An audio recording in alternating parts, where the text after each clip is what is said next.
ناظرین، آج میں آپ کو ایک بہت بڑی خبر سے آگاہ کروں گا اور آپ یہ سن کے حیران ہوں گے کہ اسرائیل میں جو اسرائیل کے وزیر اعظم ہیں بینجمن نیتن یاہو، انہوں نے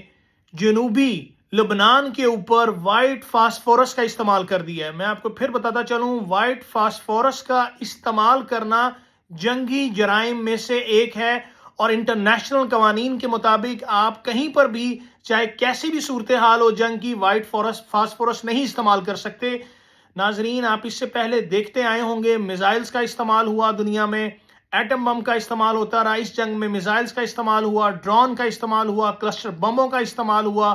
اور ایون کہ حتیٰ کہ امریکہ کے B-52 جو طیارے تھے انہوں نے ہیوی بمباری کی، اور ایران کی طرف سے بیلسٹک میزائلز کا استعمال ہوتا رہا۔ لیکن اس وقت جو اسرائیل کے وزیر اعظم ہیں بینجمن نیتن یاہو، جو کہ ICC انٹرنیشنل کرمینل کورٹ کی طرف